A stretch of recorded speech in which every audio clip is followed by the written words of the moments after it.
few months ago, I shot a video where I had just received a 1 terabyte MicroSD expansion card that I didn't have a specific tool in mind for yet. I thought maybe I could use it for a mini PC, maybe I could stick it in one of the phones that still has microSD expansion, maybe just use it as a regular backup. I didn't know what I was going to do with it. I was really just totally amazed and so cool that for what was at the time approximately $50, I got a whole terabyte chip that I could use to store videos and backups and record movies and download movies and stuff too. And I never ended up posting it because I had some issues with my video editing tools at the time, and I just sort of forgot about it. Sort of. It was always in the back of my mind, but never really took priority. And it was really neat. I was going to go eventually and benchmark it and stuff, but that's not what I want to talk about. Now it's the middle of 2026, and if I were to buy that same chip now, or an equivalent off Amazon or even off of AliExpress or something like that, it'd probably cost over $100 equivalent or more, maybe even 150. And that's just wild how things have changed because of AI stuff. And sort of going with that same vibe, I was just starting to build out my home lab for the first time since moving abroad, because I liquidated most of my stuff when I moved and left some of it in the States with some friends and family as sort of a hold backup.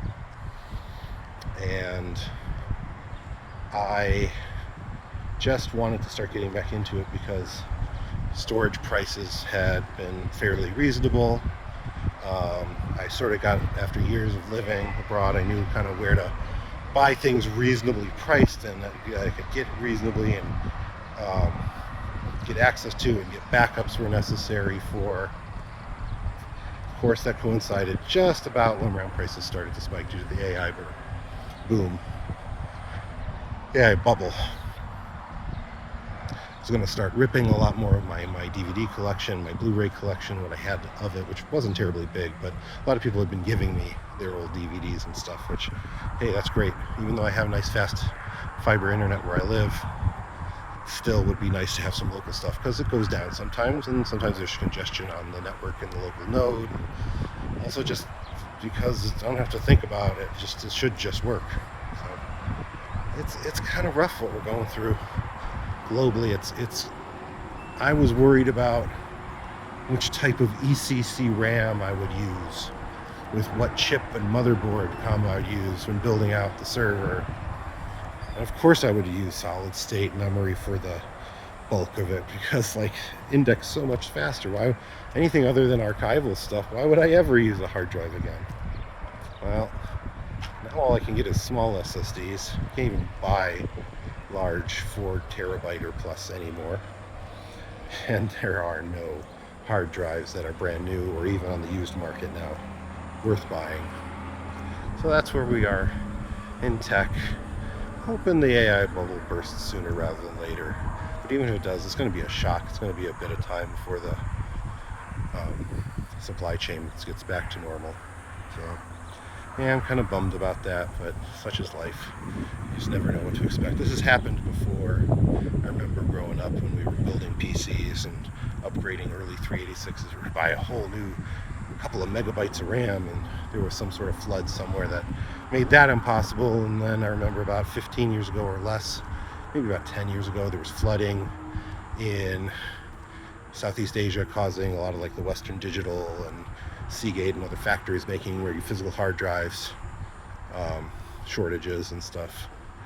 And right now you can tell that they're kind of price fixing now in the SSD in the solid state market, because they decided to run price raising in addition to the fact that, you know, it's limited resources to get those ingots that they use to make memory in the first place. And it's just, man, it's been a heck of a couple of years when it comes to tech.